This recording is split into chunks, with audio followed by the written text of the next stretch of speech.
What's up everyone, and welcome back to another Sunday gaming news roundup. And let's just start with the biggest news of the week, which is of course GTA 6 has been delayed again. On Thursday, Rockstar tweeted, Grand Theft Auto 6 will now release on November 19th, 2026. We are sorry for the additional time to what we realise has been a long wait, but these extra months will allow us to finish the game with the level of polish you have come to expect and deserve. We want to thank you again for the patience and support. While the wait is a little longer, we are incredibly excited for players to experience the sprawling state of Lenoda and return to modern day Vice City. So yeah, it's been delayed another 6 months from the original delay to May 26, now to November 2026, which puts us just over a year away from the release date. Take-Two CEO Strauss Zelnick had this to say, "When we set a date, we really do believe in it. We said when we set the last date, if a game requires more polish to be the best possible version of itself, then we will give that game more time, and that's exactly what happened. We feel really good about this release date, it's in the same fiscal year, it happens to be a great release window, and naturally we're really supportive of Rockstar's approach. It's not that far in advance if you look at when you need to deliver a game to get it out," Zelnick said. "Also, we have to start marketing activities in a significant amount of time ahead of release. What we want to do is give consumers as much certainty as possible, and again, we feel good about the release date." I just want to jump in here and say if you are enjoying the video, remember to hit like and subscribe to stay up to date with everything gaming.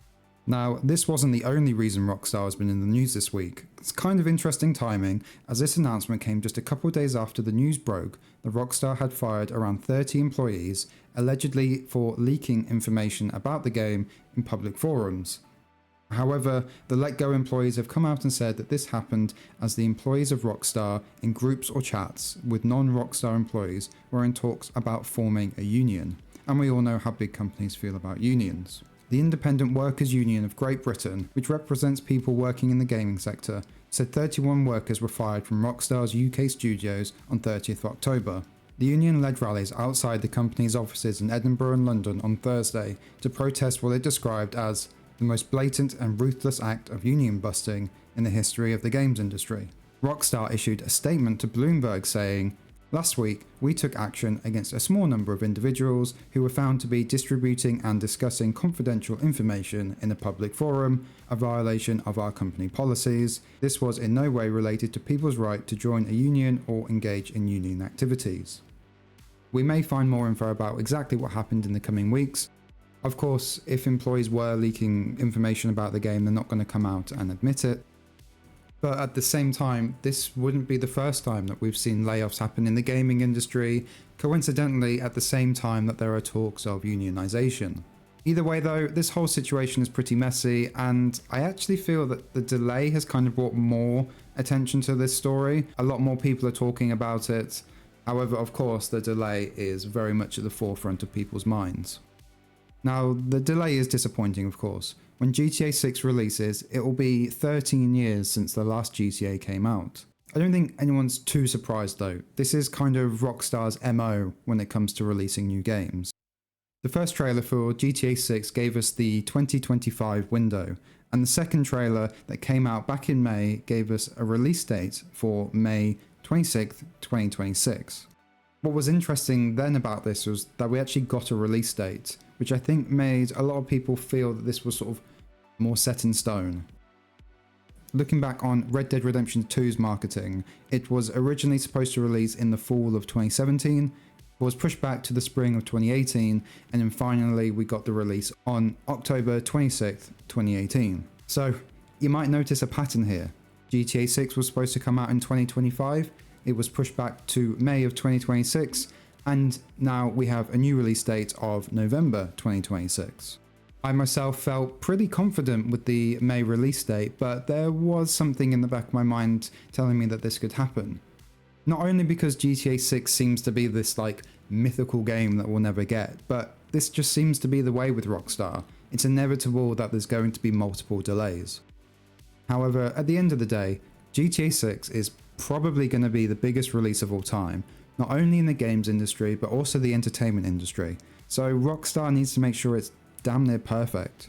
And in the case with RDR2 and its delays, they delivered. And it is only an extra 6 months, but if Rockstar feel that they can utilise this time well, then I think we need to give them that time. However, I think a lot of that goodwill and understanding will be lost if it gets delayed again. The November 19th release date will also be interesting to see how other games react now. Call of Duty always releases around this time, and Insomniac's Wolverine is also slated to release in the fall of 2026. But I don't think this delay is too much of a red flag. What could be, however, is another delay that broke just a couple days after this, and that is the delay of Skydance Studios' Marvel 1943 Rise of Hydra. The new game being headed by Amy Hennig, the creative director and writer on the Uncharted games, so she's got the credentials and this is her next project. Which really, all we've seen is from the Game Developers Conference back in March 2024, in a showcase of the Unreal Engine 5 engine. The game is described as a narrative-driven adventure set in occupied Paris, featuring playable characters Captain America and Black Panther. There were some leaks about the game a couple of months ago, and I'm sure you can find those if you wish, but we've not really seen or heard anything official about the game, save for the delays. The game was originally set to release this year, but was pushed back to early 2026, and a couple of days ago, Skydance published this on X. At Skydance Games, our goal is to deliver unforgettable, premium games that honour the characters and worlds we're fortunate to work with. Marvel 1943 Rise of Hydra is an ambitious project, and we are committed to ensuring it meets the level of quality that our team, players and fans expect. To fully realise our vision for Rise of Hydra, we've made the decision to shift our release window beyond early 2026. We're grateful for the passion and support from the community and players from around the world. The team is working hard to create something truly special, and we look forward to sharing more with you as development progresses. The big point here, I think, is the decision to shift our release window beyond early 2026. No delay to late 2026, but what seems like to be an indefinite delay for the game, which is never good. Like I said earlier, all we've seen from the game is a trailer, which honestly looks amazing, but it is just cutscenes, and in 2025 that's kind of expected now. And the only other thing that was shown was the demo showcasing the abilities and qualities of Unreal Engine 5. And honestly, at the moment, this seems more like a tech demo for UE5 instead of a fully fledged game. We'll have to wait and see though, but a seemingly indefinite delay is not going to dispel these thoughts. Now, lastly, onto Ark Raiders, the third-person extraction shooter, which yesterday reached an all-time peak concurrent player base on Steam of over 400,000 players. Extraction shooters are still a pretty niche genre, but Ark Raiders seems to have figured it out for the more mainstream audience and is enjoying huge success right now. And a few days ago, Embark Studios released a roadmap for the rest of the year. Ongoing is new map conditions, new feats and trials, new cosmetics, quality of life updates, and more. In November, we have the new map Stella Montis, a community unlock event, new arcs of the Matriarch and Shredder, new gameplay items, and new quests. In December, we've got the Snowfall map condition, which is just going to look amazing, the Flickering Flames event, Expedition Departure window, new Raider deck, and even more new quests.